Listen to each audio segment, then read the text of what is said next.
Hello friends. आज हम discuss करने वाले हैं स्लैंग वर्ड्स के बारे में। तो आइए सबसे पहले देख लेते हैं स्लैंग वर्ड्स होते क्या हैं। Slang is an informal language. Slang words वो वर्ड्स होते हैं जिन्हें हम कैजुअल कॉन्वर्सेशंस में, दैट इज इनफॉर्मल कॉन्वर्सेशंस में, जैसे कि अपने फ्रेंड्स के साथ, अपनी फैमिली के साथ यूज करते हैं। For example, foodie. फूडी कोई एक्चुअल इंग्लिश वर्ड नहीं है। Foodie is a slang word. Foodie एक स्लैंग वर्ड है। हम स्लैंग वर्ड्स को फॉर्मल कन्वर्सेशंस में, दैट इज अपने बॉस के साथ या अपने क्लाइंट्स के साथ, कस्टमर्स के साथ, हम स्लैंग वर्ड्स को यूज नहीं करते हैं। तो आइए देख लेते हैं स्लैंग वर्ड्स कौन कौन से होते हैं। First is flex. फ्लेक्स का मतलब होता है शो ऑफ, दिखावा करना। फ्लेक्स का मतलब होता है दिखावा करना। For example, she is showing off her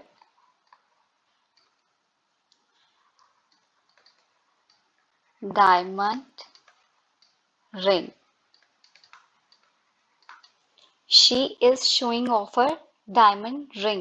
वो अपनी डायमंड रिंग को शो ऑफ कर रही है। वो अपनी डायमंड रिंग को शो ऑफ कर रही है। एक और एग्जाम्पल देखते हैं। जैसे हम कहते हैं, I hate this guy because all he does is just keep flexing about his new car.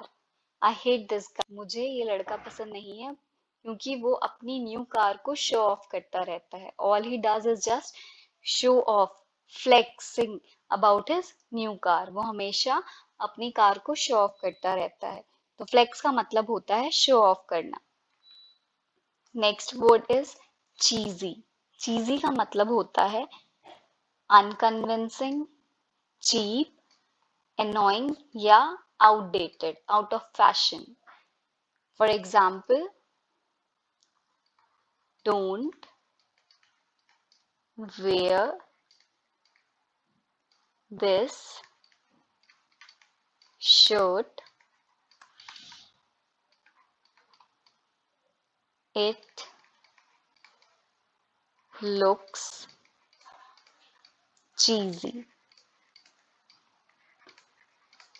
Don't wear this shirt. It looks cheesy. ये शर्ट मत पहनो, ये आउट ऑफ फैशन लगती है, आउटडेटेड लगती है। तो हम कहेंगे इट लुक्स चीजी। एक और एग्जाम्पल देख लेते हैं। That was a cheesy movie. That was a cheesy movie. हमें कोई मूवी पसंद नहीं आई तो हम कहेंगे that was a cheesy movie. Unconvincing. तो हम कहेंगे that was a cheesy movie. तो cheesy का मतलब होता है outdated, unconvincing, cheap और annoying. Next word is kudos. Kudos का मतलब होता है praise और honor. किसी की तारीफ करना, किसी को रिस्पेक्ट देना। For example, kudos to you for your hard work.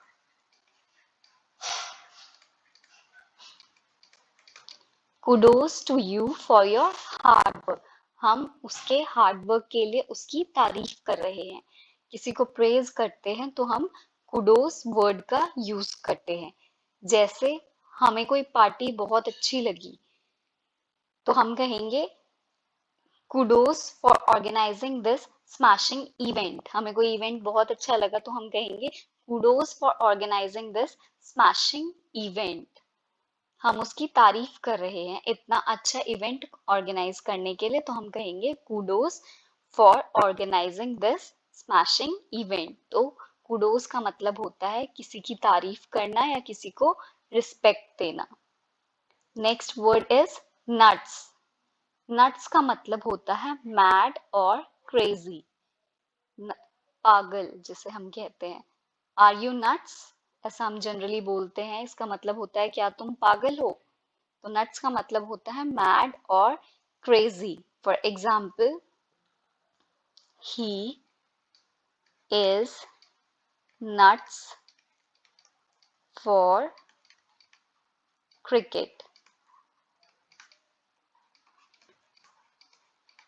He is nuts for cricket, वो क्रिकेट के लिए पागल है, क्रिकेट के लिए क्रेजी है। तो हम कहेंगे he is nuts for cricket. एक और एग्जाम्पल देखते हैं। She is pretty. She is pretty.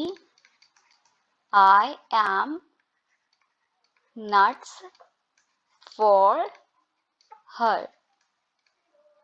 She is pretty, I am nuts for her. वो बहुत प्रिटी है, बहुत ब्यूटीफुल है, तो I am crazy for her, I am mad for her, मैं उसके लिए पागल हूँ। तो हम कहेंगे I am nuts for her.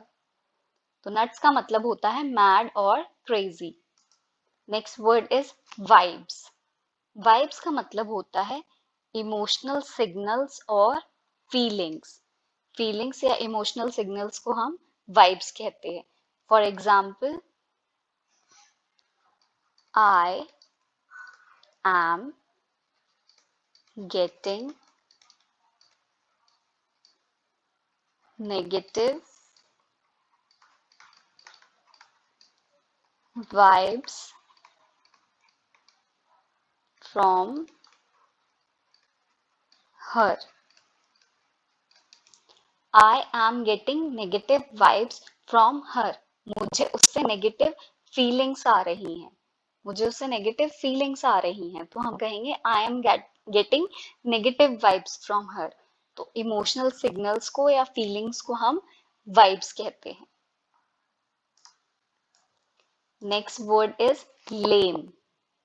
लेम का मतलब होता है अनकन्विंसिंग, बेकार। लेम का मतलब होता है अनकन्विंसिंग। एग्जाम्पल देखते हैं। That was such a lame excuse. That was such a lame excuse. Excuse का मतलब होता है बहाना। That was such a lame excuse. ये बहुत बेकार बहाना था। तो हम कहेंगे that was such a lame excuse. तो lame का मतलब होता है unconvincing, बेकार। Next word is hangout. Hangout का मतलब होता है a place where someone spends a lot of time. जिस जगह पे हम ज्यादा टाइम स्पेंड करते हैं, ज्यादा वक्त बिताते हैं, उस जगह को hangout कहते हैं। a place where someone spends a lot of time. Example देख लेते हैं। They often used to hang out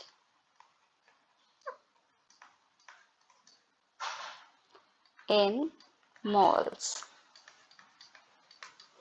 They often used to hang out in malls.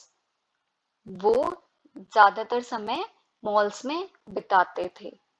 They often used to hang out in malls. तो hang out का मतलब होता है place where someone spends a lot of time. Next word is folks. Folks का मतलब होता है people. Folks का मतलब होता है people. A class of people, a general class of people.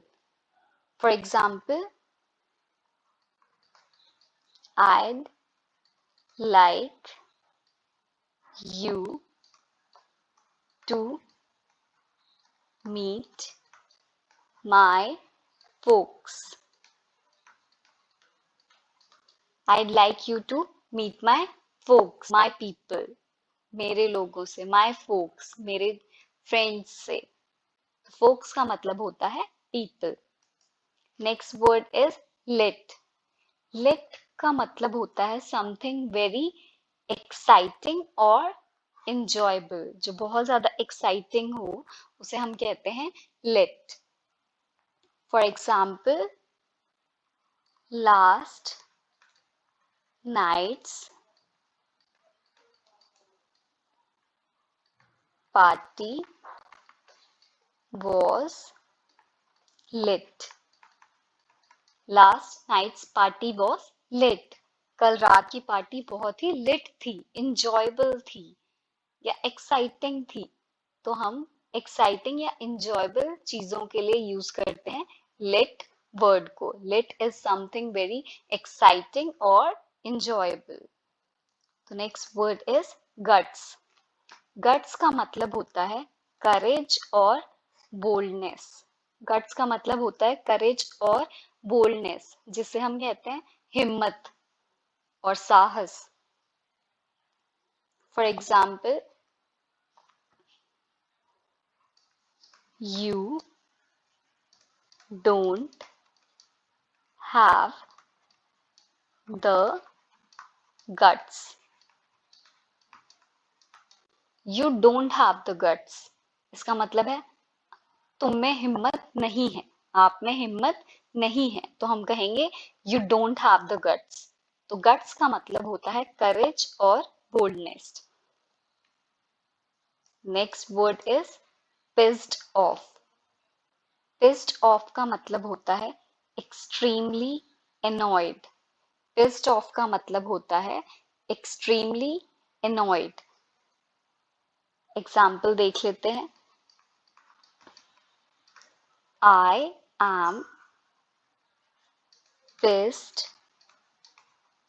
off with the way they have treated me. I am pissed off with the way they have treated me. Pissed off का मतलब होता है extremely annoy। मैं उनके behaviour से, जैसे उन्होंने मुझे ट्रीट किया है, उससे annoy हो गया हूँ। तो हम कहेंगे I am pissed off with the way they have treated me। तो pissed off का मतलब होता है extremely annoyed। Next word is unreal। Unreal का मतलब होता है अनबिलीवेबल और amazing. Something which is unbelievable और अमेजिंग, जो चीज रियल जैसी लगे ही ना, इमेजिनरी सी लगे जो चीज, उसके लिए हम यूज करते हैं अनरियल वर्ड को। For example, I love this fest. I love this fest. It's just unreal.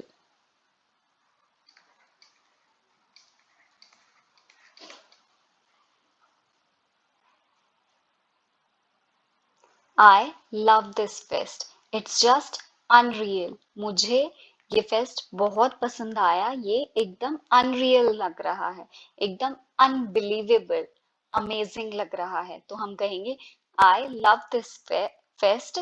It's just unreal। तो unreal का यूज हम किसी अनबिलीवेबल चीज के लिए या अमेजिंग चीज के लिए करते हैं। Next word is kip. Kip का मतलब होता है टू स्लीप और to take a nap. Nap को हम किप कहते हैं। For example, I had a quick kip after lunch. I had a quick kip after lunch.